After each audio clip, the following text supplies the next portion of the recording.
Okay, folks. It's your buddy Mike Messier. Just watched this movie, Jennifer Lawrence and some unknown kid. At least I don't know who the fuck he is.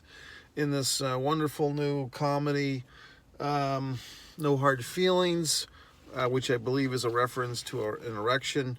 So let's talk about it. Did I think the movie was funny? Yes. Was it worth the price of admission? I think so. I think this is the type of movie you could watch at home. Often, I say that some movies are better in the theater, some are fine at home. This is a home movie. It does not rely on cinematography. If you happen to be washing your dishes or doing your laundry and kind of going in and out of the room while this movie is playing, it's not going to greatly affect your enjoyment of it. Kind of a simple story. First off, should you see it? I mean, if you like comedies, if you like coming of age, older woman fucking younger guy movies, it's fine, it's good. Kind of a throwback to the 80s comedies when you had things like Can't Buy Me Love, if you remember that one. And there was another Patrick Dempsey sex movie, Special Delivery or something, where he played a pizza boy that fucked MILFs for money, like housewives for money. And there's kind of like a subgenre of teenage or coming of age movies where somebody pays somebody to have sex with somebody else or some such thing. And this movie will fall into that subcategory of comedy. This is my lighting kit. This is what I've been reduced to. But yeah, I mean, look, Jennifer Lawrence. I've been watching some YouTube videos about her. I guess there's a shtick with her where some people think she's a phony or she tries too hard to be earnest and approachable and down to earth, and then some folks thinks that's full of shit. That's just an act. I don't know. I guess I've always kind of liked Jennifer Lawrence. I think she's pretty and she's a good actress. And the thing that she did with that other thing, was Steve Bradley or Bradley Cooper, that movie. That's the first I can remember seeing her. But of course, she did The Hunger Games, and she did this, and she did that, and everything else, and she won an Oscar for something or other. So I mean, I think she's a good actress, and here I think in real life she had a child, a kid. So congratulations, and now she's back in form in this movie. Interesting that her character did have a nudity. I thought they might have done something where they basically digitally edited her head onto another actress's body, like a body double, because they can do that now. But maybe she did the scene herself, so who knows? But good for her if she did the nudity, doing her own stunts, so to speak, doing her own provocateur scenes, sexy scenes. Certainly, an attractive woman. You can't take that away from her. What else? What's the story, goddamn line? Basically, it's some beach town, Muscoot, I guess, which is in upstate New York, and all these rich fucks are moving into this little beach town, and all the locals, all the townies, so to speak, like Jennifer Lawrence and her friends who work in bars and stuff, they don't have all this money.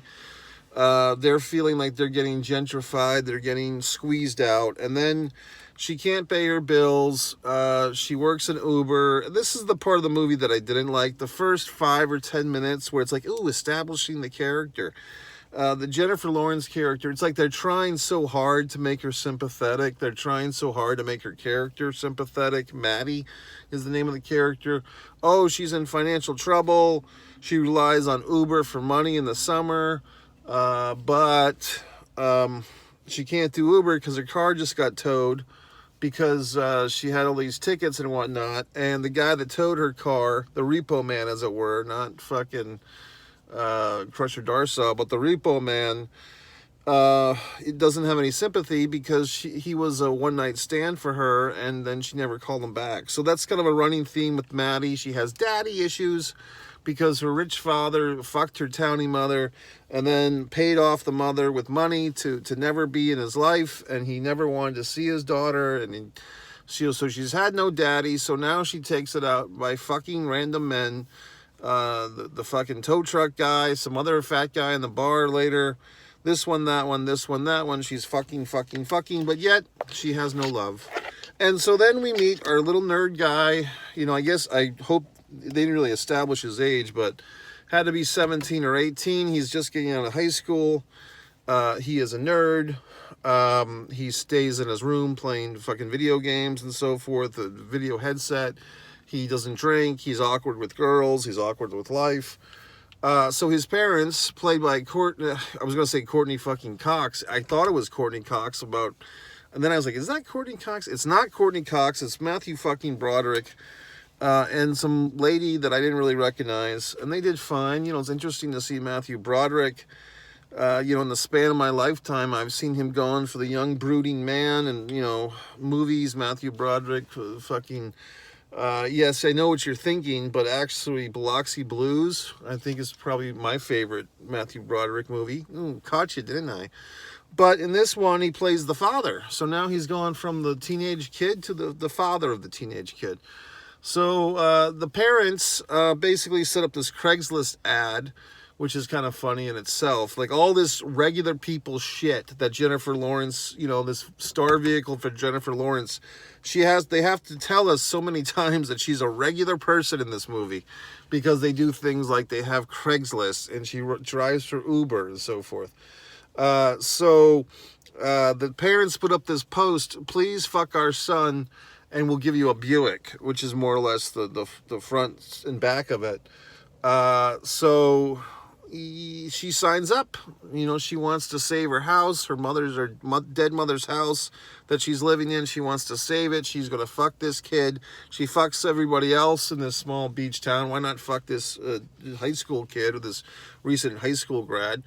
What damage is it going to do? I mean, she's already fucked everyone, right? That's what the movie's telling us. That's not my opinion. I'm just saying that that's what the movie's telling us. But then guess what? Like all these fucking movies where someone's getting paid to fuck someone else, they fall in love. And then someone figures out something and then they go, oh my God, I can't believe you did that to me, but I really did care for you, blah, blah, fuck. So we've seen this shit a million fucking times. It's rehashed like fucking the French fries at McDonald's, okay? Worst experience I ever saw at McDonald's. I go in there to a McDonald's. I'm basically ordering. Some asshole goes up and says, hey, my fries are cold. They take his fucking fries that he already ate from.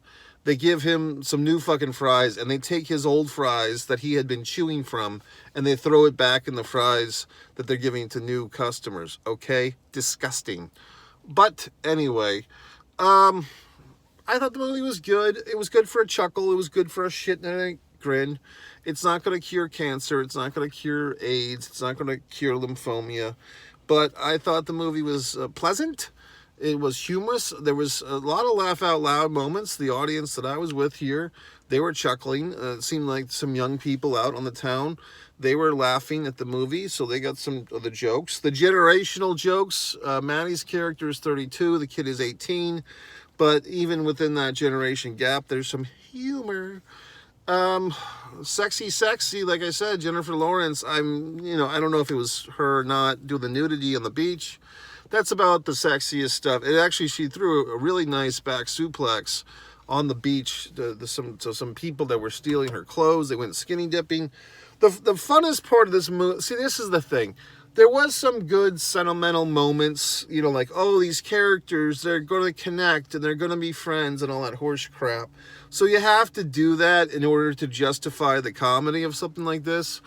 But for me, the actual best parts of the movie were when she was trying to seduce him and just get the fast Buick, like before she started to connect with him, you know, and then she like slowed down the pace. But when she was just kind of, pardon the phrase, ladies, but slutting it up, so to speak, okay, hashtag, she was very funny when she was just kind of wearing the tight dresses and just trying to fuck him right away. And then when they made all that personal connection horse shit, it just got to be like every other fucking movie. You know what I mean? But I I thought Lawrence pulled off the comedy quite well.